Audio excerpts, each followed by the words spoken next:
इसके पहले वाले वीडियो में हम लोग 50 नंबर तक क्वेश्चन कर लिए थे। उसमें बताया था कि दो अगर सेम होता है तो उसका वैल्यू 0 हो जाता है। तो यहाँ बी भी सेम है, 0 हो जाएगा। 51 से आज के वीडियो में शुरू करते हैं हम लोग। क्वेश्चन नंबर 51 में है vector A parallel to vector B है तो क्या होगा इनमें से। अगर दो वेक्टर पैरेलल होता है तो दोनों के बीच का एंगल 0 डिग्री होता है। उस समय क्रॉस प्रोडक्ट जो होगा तो साइन 0 के कारण 0 हो जाएगा, यानी कि ऑप्शन बी इसके लिए सही होगा। अब आते हैं क्वेश्चन नंबर 52 पे। क्वेश्चन नंबर 52 में कह रहा है अभिलंब रूप से तल का समीकरण है। Equation of the plane in normal form is. तो प्लेन का इक्वेशन होता है LX plus MY plus NZ equal to D. NZ equal to D होता है। यहाँ पे डी के जगह पर P दिया हुआ है, यही इक्वेशन इसका सही है। डिस्टेंस होता है डी से। फिर क्वेश्चन नंबर 53 में दो सरल रेखाएं की द्विक त्रिज्या इतना इतना है तो उनके बीच का कोण की ज्या होगी। ठीक है, इसका ऑप्शन यहाँ दिया हुआ है। If the direction cosine of two lines are L1 L2 L1 M1 N1 and L2 M2 N2 then the cosine of angle between them is इतना। तो जो डायरेक्शन कोसाइन का फॉर्मूला होता है ये तो होता ही है। इसके नीचे बाई में root under L1 square plus M1 square plus N1 square होता है। फिर L2 square plus M2 square plus N2 square होता है। ऐसा तो ऑप्शन में नहीं है, इसलिए ऑप्शन डी करेक्ट हो जाएगा। डायरेक्शन कोसाइन का फॉर्मूला ये होता है cos theta equal to L1 L2 plus M1 M2 plus N1 N2 divided by under root L1 का स्क्वायर प्लस M1 का स्क्वायर प्लस N1 का स्क्वायर। फिर रूट अंडर L2 का स्क्वायर प्लस M2 का square plus N2 का square. ठीक है, ये फॉर्मूला होता है। इसमें A1 A2 B1 B2 C1 C2 by ऐसे करके भी होता है। Root under A1 square plus B1 square plus C1 square plus root under A2 square plus B2 square plus C2 square. दोनों तरीक़ा से होता है, डायरेक्शन रेशियो में भी, डायरेक्शन कोसाइन में भी। तो ऐसा किसी ऑप्शन में नहीं था, इसलिए ऑप्शन डी करेक्ट होगा इसके लिए। 54 question number the direction cosine of x axis are. X axis का डायरेक्शन कोसाइन क्या होगा, तो एक्स कोऑर्डिनेट में 1 होगा, वाई और जेड 0 होगा। ऑप्शन बी करेक्ट हो जाएगा इसके लिए। 54 नंबर क्वेश्चन में है। 54 नंबर में है if the vertices of triangle are इतना इतना एंड इतना देन द ट्रेंगल इज। इन चार ऑप्शन में से कौन सा करेक्ट है ये हम लोग को चूज़ करना है। इसको मान लेते हैं पॉइंट ए, इसको बी और इसको मान लेते हैं सी। सबसे पहले हम लोग क्या करेंगे, डायरेक्शन रेशियो निकाल लेते हैं ए बी लाइन का। डायरेक्शन रेशियो ये ए हुआ, ये बी हुआ और ये सी हुआ। तो ए बी का डायरेक्शन रेशियो निकालेंगे तो ए इक्वल टू लिखेंगे A1 इक्वल टू, तो बी माइनस से करेंगे तो 1 माइनस 5 माइनस 4 आएगा।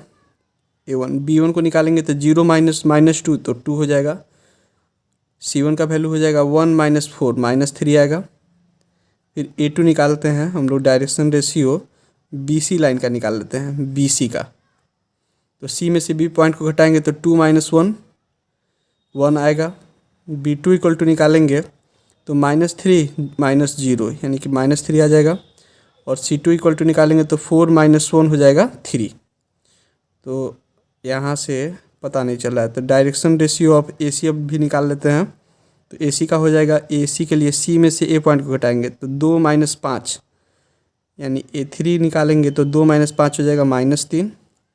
-3 और -2 तो हो जाएगा -1 यानी B3 हो जाएगा -1।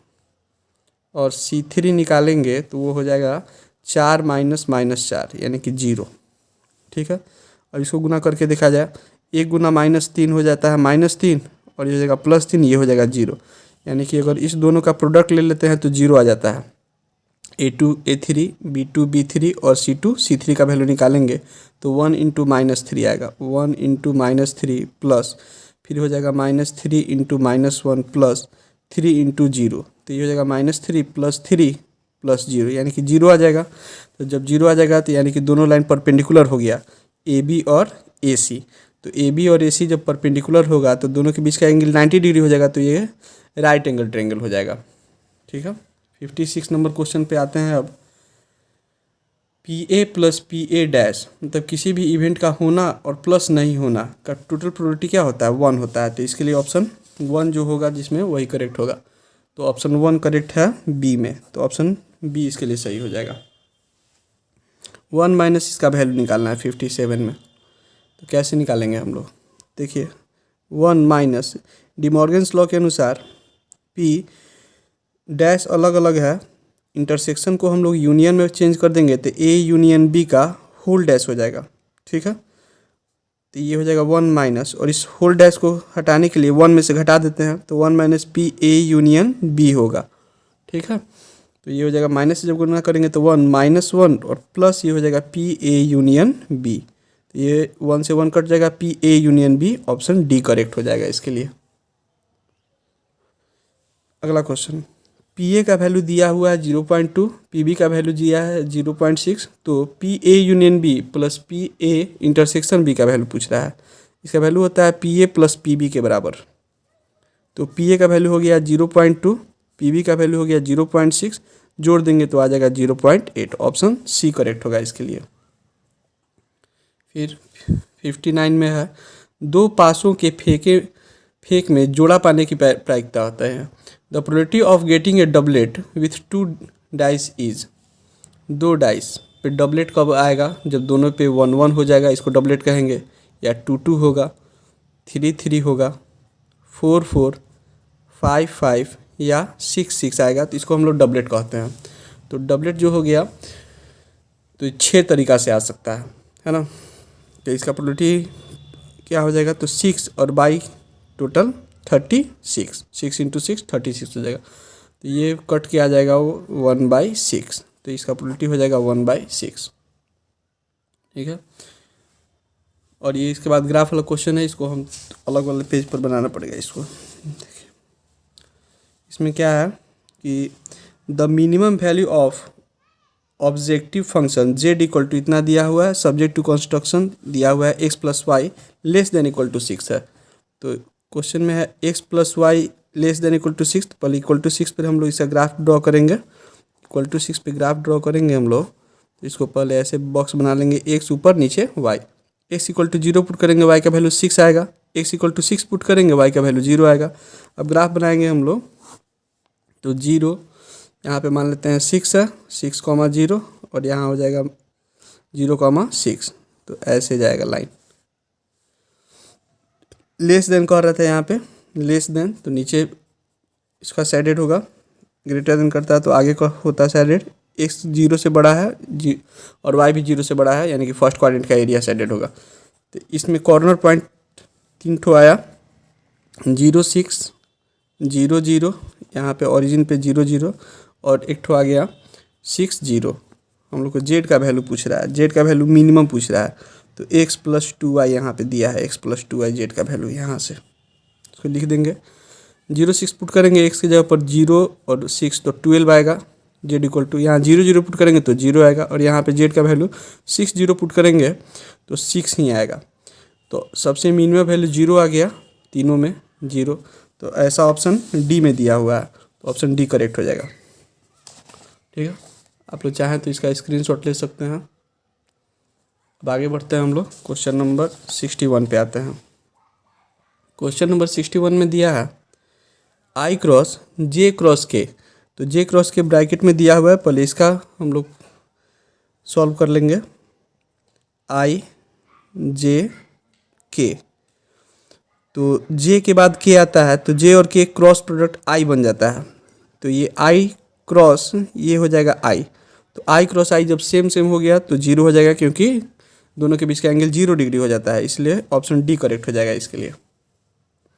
अब ये तो फॉर्मूला है tan inverse x plus tan inverse y का, ये होता है tan inverse x plus y by 1 minus x y होता है, ये ऐसा फॉर्मूला आता है। अगर यही पूछता है tan inverse x minus tan inverse y का, तो हम लोग इसको ऐसे लिखते हैं tan inverse x minus y by 1 plus x Y.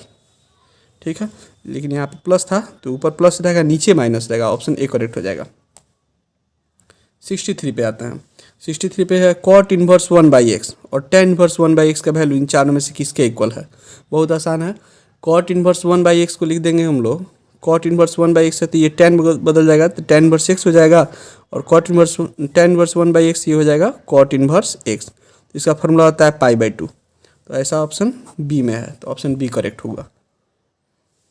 Cos inverse 1 minus x square by 1 plus x square, इसका फॉर्मूला होता है 2 tan इनवर्स एक्स का, ये होता है 2 tan इनवर्स एक्स का 3 ठो फॉर्मूला है। ऐसे देखिए हम लिख देते हैं, आप लोग को ठीक रहेगा, इसे याद रखिएगा।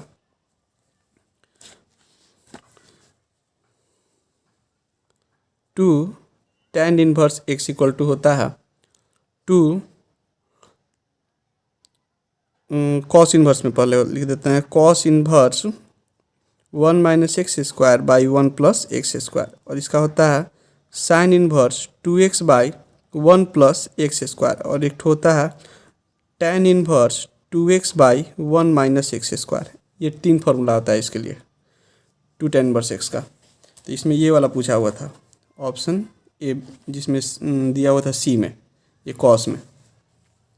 अब आते हैं क्वेश्चन नंबर 65 पे। क्वेश्चन नंबर 65 में है साइन इन्वर्स -1/2। इसको ऐसे बनाया जाएगा, साइन इन्वर्स माइनस का माइनस हो गया, साइन कितना डिग्री होता है 1/2, तो 30 डिग्री, इसको लिखते हैं π/6। तो ये हो जाएगा साइन इन्वर्स, माइनस को एंगल में डाल देंगे तो साइन माइनस π/6, साइन इन्वर्स से साइन कैंसिल हो जाएगा तो आंसर आ जाएगा -π/6। तो -π/6 है ऑप्शन बी में, तो ऑप्शन बी सही हुआ इसके लिए। फिर है नेक्स्ट क्वेश्चन 66 में, cot tan inverse alpha plus cot inverse alpha. तो tan इन्वर्स अल्फ़ा और कॉट इन्वर्स अल्फ़ा का वैल्यू तो π/2 हो गया, कॉट π/2 tan 0 के बराबर होगा, और tan 0 0 होता है तो इसका वैल्यू 0 आ जाएगा। ठीक है, तो इसके लिए कौन सा ऑप्शन सही हुआ? तो 0 जो दिया हुआ है वही सही हो जाएगा, ऑप्शन बी सही हुआ इसके लिए। फिर है साइन इन्वर्स 1/2। इसको कैसे लिखेंगे हम लोग? साइन इन्वर्स 1/2 के लिए हम लोग क्या करते हैं कि इसको तो ऐसे ही हम लोग डायरेक्ट साइन से साइन कैंसिल हो जाएगा, तो 1/2 इसके लिए ऑप्शन सी करेक्ट हो जाएगा। 3 कांस्टेंट है, बाहर जाएगा, इंटीग्रेशन हो जाएगा dx का, और dx का इंटीग्रेशन होता है x, तो 3x प्लस एक कांस्टेंट c या k जोड़ सकते हैं, तो 3x plus k, option C में है, ये ऑप्शन सी सही हुआ इसके लिए, है ना। इसके बाद है 69 में x⁵ dx का इंटीग्रेशन करना है, तो x⁵ dx का हो जाएगा x⁶/6 इंटीग्रेशन, लिमिट का वैल्यू a से लेकर b तक, अपर लिमिट पहले b पुट होगा तो b⁶ बाई नीचे 6 माइनस, फिर लोअर लिमिट a⁶/6। तो ऐसा किस ऑप्शन में है? तो b⁶, इसको और सॉल्व थोड़ा कर देते हैं, b⁶ माइनस a⁶/6 हो जाएगा, है ना। तो b⁶ minus a⁶/6 option B में सही हुआ ये। dx/√x का इंटीग्रेशन हो जाता है 2√x, लिमिट का वैल्यू क्या हो जाएगा? 0 से लेकर 16 तक, 2 पहले 16 पुट कर देंगे, √16 माइनस फिर √0, ये हो जाएगा 2, 16 का हो जाएगा 4, 4 दूनी 8, ऑप्शन डी करेक्ट हुआ। डिफ्रेंशिएशन पूछ रहा है साइन इन्वर्स एक्स का, और साइन इन्वर्स एक्स का डिफ्रेंशिएशन होता है 1/√1 माइनस एक्स स्क्वायर। ये कुछ फार्मूला ही था, ये डायरेक्ट पूछा हुआ था, ये ऑप्शन बी में दिया हुआ है, ऑप्शन बी करेक्ट हुआ। Sign inverse x plus cos inverse x inverse trigonometric function का है 1/2 हो जाता, π/2 हो जाता है इंटू dx, π/2 कॉन्स्टेंट है, बाहर कर देंगे, इंटीग्रेशन सिर्फ dx का हो जाएगा, ये π/2 और dx का इंटीग्रेशन x हो जाएगा, एक कांस्टेंट k जोड़ देंगे, तो ऐसा किस ऑप्शन में दिया है? π/2 x plus k, option D में है, तो ऑप्शन डी सही हुआ। अब क्वेश्चन नंबर है 73 में दिया है a = i 0 0 i, जहाँ i = √1 दिया है, i से आयोटा जो होता कॉम्प्लेक्स नंबर का है a², तो a² का वैल्यू किसके बराबर होगा? तो पहले a² हम निकाल लेते हैं, a² का मतलब क्या हुआ? a इंटू a हुआ, तो a इंटू a यानी कि i 0 0 i, फिर यहाँ पे लिखेंगे i 0 0 i, फर्स्ट रो को फर्स्ट कॉलम से गुना करेंगे, i में i से गुना होगा तो i² आएगा, 0 में 0 से होगा तो 0 हो जाएगा, फिर इसको इससे गुना करेंगे तो i इंटू 0 0, और 0 इंटू i 0 हो जाएगा, फिर 0 में i से गुना 0, फिर आई में 0 से गुना तो 0, फिर इसको अब इससे गुना करेंगे हम लोग, ये वाला इधर से गुना होगा तो 0 में 0 से तो 0 प्लस आई में आई से मल्टीप्लाई होगा तो आई स्क्वायर, तो ये आ गया आई स्क्वायर 0 0 आई स्क्वायर, और आई का वैल्यू रूट अंडर -1 है तो आई स्क्वायर का वैल्यू -1 हो गया, स्क्वायरिंग बोथ साइड करेंगे तो है ना, तो ये हो जाएगा -1 0 0 -1, तो ऐसा ऑप्शन बी में है, तो ऑप्शन बी सही हुआ इसके लिए। ठीक है, बढ़ते हैं क्वेश्चन नंबर हम लोग 74 पे।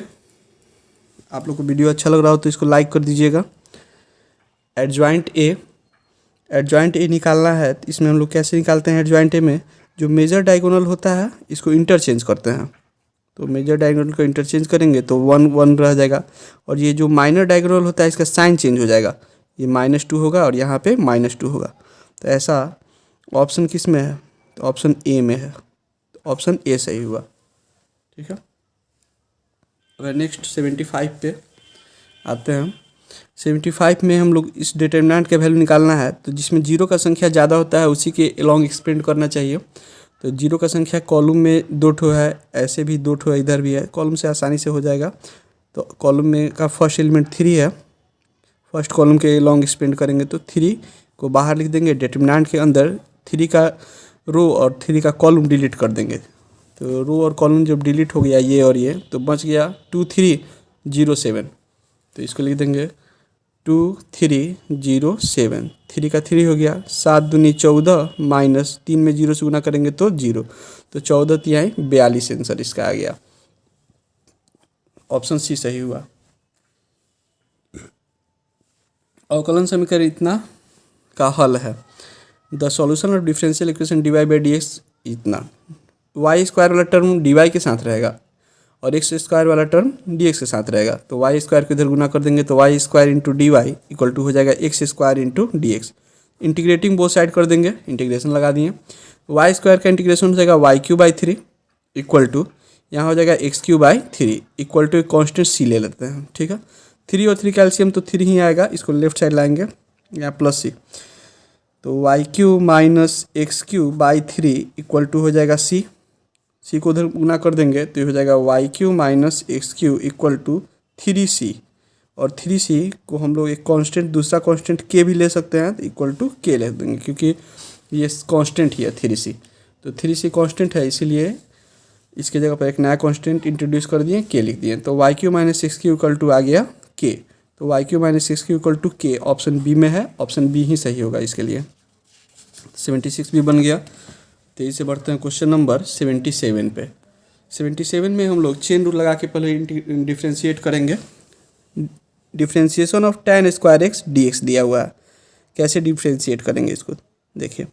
tan स्क्वायर एक्स है तो डी tan एक्स का होल स्क्वायर पर लिख देंगे बाई नीचे डी के साथ, किस चीज़ का पावर 2 है तो tan एक्स का पावर 2 है, तो नीचे डी के साथ रहेगा tan x into D tan x by D x लिखेंगे इक्वल टू, अब tan स्क्वायर एक्स है तो ये पावर 2 पहले आ जाएगा tan के, एक्स टू द पावर इनके अनुसार, तो पावर 2 पहले आएगा, पावर 2 में से 1 घटाएंगे तो 1 रहेगा, उसको लिखना जरूरी नहीं है पावर 1 को। tan एक्स का डिफ्रेंशिएशन क्या होता है तो सेक स्क्वायर एक्स होता है, तो 2 tan x into sec square x, तो 2 tan x into sec square x option D में दिया हुआ है, तो इसलिए ऑप्शन इसका डी ही सही होगा। d2x का power 4 by D x square, तो इसको सेकेंड ऑर्डर डेरिवेटिव इसका निकालना है, एक्स टू द पावर 4 का। चलिए तो इसको y मान लेते हैं पहले, लेट y बराबर x का पावर 4, इसलिए dy बाई डी एक्स जब निकालेंगे तो x के पावर 4 का डिफ्रेंशिएशन 4x³ हो जाएगा। Again differentiating with respect to x करेंगे तो d2y by D x square लिखेंगे, तो 4 3 12 x का पावर हो जाएगा 2, तो d2y by D x square, यानी कि y का वैल्यू हम लोग क्या पुट किए थे x का पावर 4, तो x का पावर 4 पुट कर देंगे, यही निकालना था हम लोग को, इक्वल टू आ जाएगा 12x स्क्वायर, तो 12x स्क्वायर ऑप्शन सी में दिया है, इसलिए ऑप्शन सी सही हुआ इसका। ठीक है, 79 पे देखिए, x का पावर 8 dx, इसको इंटीग्रेट करना है, इसको इधर लिख देते हैं इंटीग्रेशन x का पावर 8 dx, लिमिट का वैल्यू 0 से 1 तक है, देखिए कैसे होगा, x का पावर 8 है तो इंटीग्रेशन होगा x का power 9 by 9, limiting value lower limit 0 upper limit 1, upper limit पहले 1 पुट करेंगे तो 1 का पावर 9 बाई 9 माइनस फिर 0 पुट करेंगे तो 0 का पावर 9 बाई 9, ठीक है। तो 0 तो ये कैंसिल हो गया, 0 हो गया, 1 का पावर 9 1 ही आएगा और नीचे 9 का 9 रह गया, तो 1/9 इसका आंसर आया। ये ऑप्शन सी में है, तो ऑप्शन सी सही हो गया। 80 है, सेक एक्स का फॉर्मूला पूछ रहा है। डिफ्रेंशिएशन में सेक एक्स का फॉर्मूला होता है sec x into tan x, sec x into tan x होता है। कॉट एक्स यहाँ पे दिया हुआ था कन्फ्यूजन के लिए, sec x into tan X ही होता है, सेक एक्स टेन एक्स। ये ऑप्शन सी में दिया है, ऑप्शन सी करेक्ट हुआ इसका। 80 नंबर क्वेश्चन, इसके मॉड का वैल्यू निकालना है। मॉड का वैल्यू कैसे निकलेगा, तो देखिए मैग्नीट्यूड पूछा है, वेक्टर का क्वेश्चन है ये। 2 का स्क्वायर पहले कर देंगे प्लस फिर -3 का स्क्वायर प्लस रूट के अंदर अभी यहाँ पे के पहले 1 है तो 1 का स्क्वायर होगा, 1 का स्क्वायर, तो ये हो जाएगा 2 का स्क्वायर 4 प्लस 9 प्लस 1, 9 1 10 4 14, रूट 14 आ रहा है। ऑप्शन बी सही हुआ इसके लिए, ठीक है। फिर कह रहा है तल 7x + 4y - 2z + 5 = 0 पर अभिलंब की द्विक अनुपात है। The direction ratio of normal to the plane इतना, डायरेक्शन रेशियो पूछ रहा है, तो ए बी सी यही इसका वैल्यू होगा डायरेक्शन रेशियो का, तो 7 4 और -2, 7 4 और -2 ऑप्शन बी में है, तो ऑप्शन बी सही हो गया। इसका डायरेक्शन रेशियो पूछ रहा था, डायरेक्शन कोसाइन पूछता तो उसका दूसरा फॉर्मूला लगता, रेशियो पूछा था इसलिए 7 4 -2 वही आंसर सही हो जाएगा। अगला क्वेश्चन 83 में है, पी ए का वैल्यू दिया है 3/8, पी बी का वैल्यू दिया है 1/2 और पी ए इंटरसेक्शन बी का वैल्यू दिया है 1/4। तो पूछता है पी ए यूनियन बी का वैल्यू, तो पी ए यूनियन बी के लिए हम क्या करते हैं, इसका फॉर्मूला लगा देते हैं, है ना। तो फॉर्मूला लगा दिया जाए, यहाँ पे लिखते हैं हम P A union B equal to होता है P A plus P B minus P A intersection B. तो पी ए का वैल्यू है 3/8 जोड़ पी बी का वैल्यू हो गया 1/2 minus P A intersection B का वैल्यू 1/4 हो गया। एलसीएम ले लेंगे, तीनों का 8 आएगा, ये 3 हो जाएगा, 2 चौका 8, 4 दूनी 8, है ना। 4 3 7 में से 2 घट गया तो 5/8, तो 5/8 ऑप्शन बी में है, इसलिए इसका ऑप्शन बी सही हुआ। अब आते हैं क्वेश्चन नंबर 84 पे। 84 में हम क्या करेंगे, पहले माइनस को बाहर कर देंगे, इंटीग्रेशन हो जाएगा 1/x dx का, तो माइनस बाहर हो गया, 1/x का तो log x हो जाता है इंटीग्रेशन, है ना, तो log x हो गया। यहाँ पे तो 1 छिपा हुआ है, तो ये हो जाएगा log x का पावर -1, इसको लिखेंगे log 1/x और x को मॉड में डाल देंगे क्योंकि log ऑलवेज पॉजिटिव होता है, इसलिए ऑप्शन इसका बी करेक्ट हुआ, ठीक है। अब आते हैं क्वेश्चन नंबर 85, कहता है यदि S, यहाँ से if S be the sample space and E be the event then PE equal to, तो PE इक्वल टू क्या होता है, number of event NE by number of sample space NE/NS, तो NE/NS ऑप्शन बी में है, option B सही हुआ इसके लिए, ठीक है। अब आते हैं 86 पे। सदिश इतना के दिक् को त्रिज्याएं हैं, डायरेक्शन कोसाइन पूछ रहा है इसके लिए, है ना। यहाँ पे देखिए if the direction cosine of the vector इतना आर, डायरेक्शन कोसाइन पूछ रहा है, तो डायरेक्शन कोसाइन के लिए क्या करेंगे हम लोग, तो पहले √अंडर A square plus B square plus C square निकालेंगे, निकाल लेते हैं इसको, तो 3 का स्क्वायर प्लस -4 का स्क्वायर प्लस 12 का स्क्वायर, है ना। तो ये हो जाएगा कितना, 9 + 16 और प्लस 144, 12 का स्क्वायर हो जाएगा। तो 144 में 16 जोड़ देंगे तो 160 और प्लस 9 169 आएगा, तो इसका हो जाएगा 13।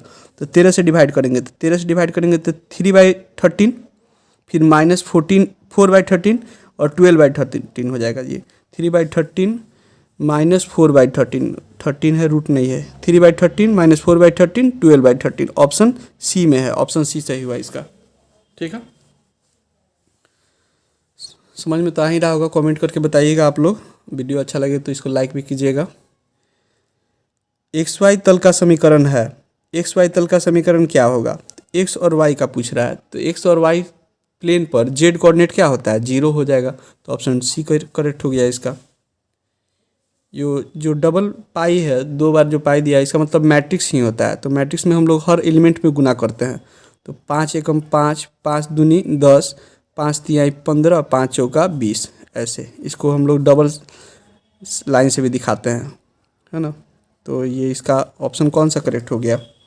5 10 15 20, 5 10 15 20, ऑप्शन सी में है। ऑप्शन सी सही हुआ इसका। 89 नंबर, ये क्वेश्चन रिपीट किया हुआ है। ये क्वेश्चन अभी थोड़ा देर पहले हम पिछले वाले वीडियो में हम बनाए हुए थे, आप लोग चाहें तो देख सकते हैं। ये क्वेश्चन नंबर शायद दिया हुआ है 38 में हम लोग बनाए थे। 38 में हम, ये क्वेश्चन नंबर रिपीट है यहाँ पे, 38 नंबर में हम सॉल्व किए थे। आप लोग चाहें तो उसको देख सकते हैं, फर्स्ट वीडियो के हम में बनाए हुए हैं। उसका लिंक आपको इस वीडियो के डिस्क्रिप्शन में मिल जाएगा। आप लोग चाहें तो उसको देख सकते हैं कैसे सॉल्व हुआ है। ये 0 आता है, ऑप्शन 0 इसके लिए ये सही हो जाएगा। रिपीट क्वेश्चन था ये। 90 नंबर, 90 नंबर में देखिए क्या करना है। अब कहता है इंटीग्रेशन इसका करना है। सबसे पहले कोई भी जनरल आदमी सोचेगा कि क्या कि इस सब को अलग अलग इंटीग्रेट कर दिया जाए। तो इंटीग्रेशन वैसे करेंगे, फिर फॉर्मूला पर बैठाएंगे, टाइम ज़्यादा लगेगा। ऑब्जेक्टिव क्वेश्चन है, इसको ऐसे पहले कर लिया जाए।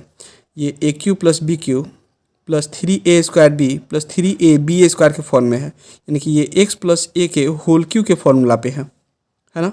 जब x प्लस ए के होल क्यू के फॉर्मूला पे है तो इसको प्लस x प्लस ए का होल क्यू लिख दिए, और x प्लस ए का होल क्यू का इंटीग्रेशन करेंगे तो x प्लस ए का पावर 4/4 प्लस ए कॉन्स्टेंट के जोड़ देंगे। तो ऐसा किस ऑप्शन में है? तो ऑप्शन बी।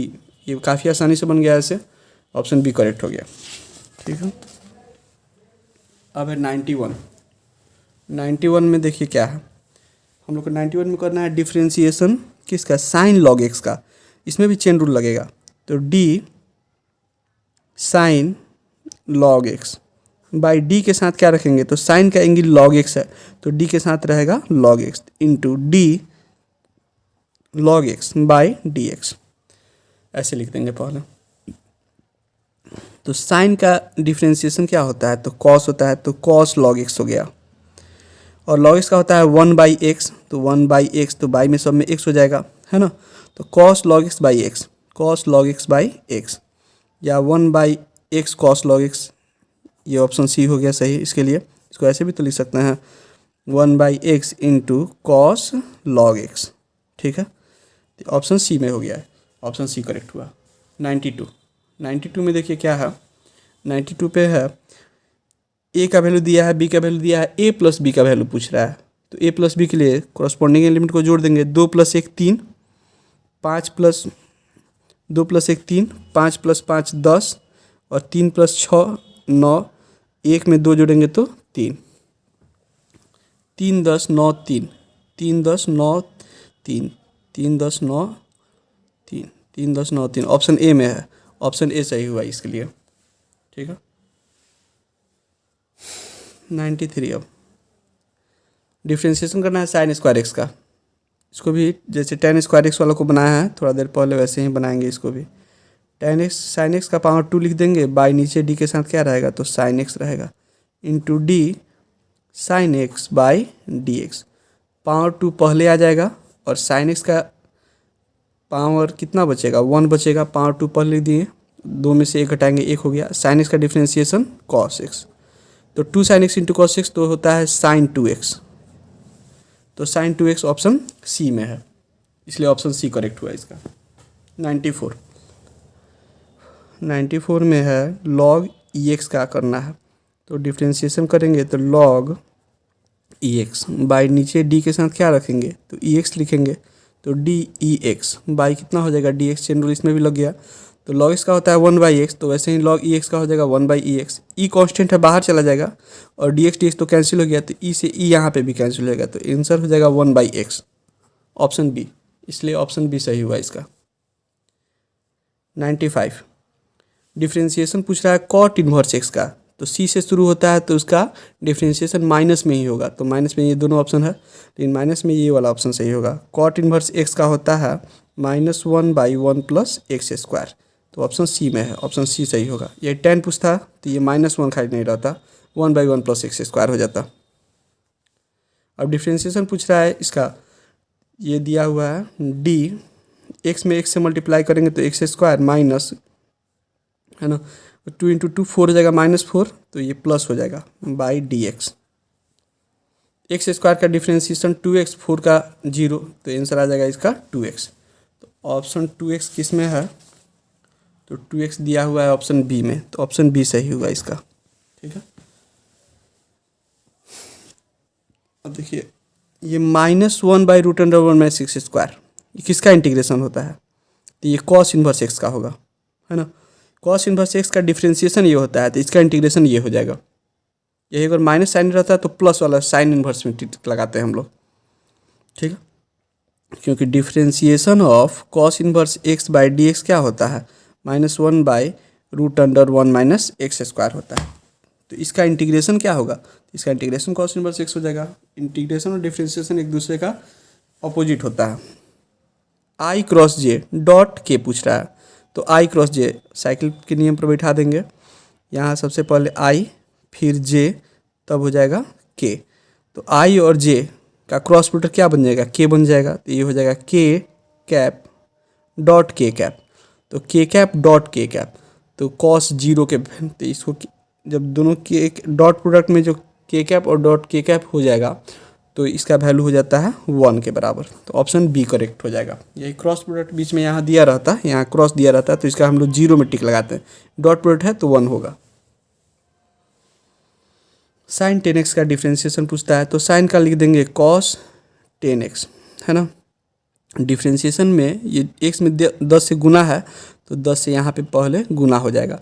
यही इंटीग्रेशन रहता है तो 10 से डिवाइड करते हैं हम लोग, तो 10 cos 10x आंसर आएगा। 10 cos 10x, option C correct हुआ।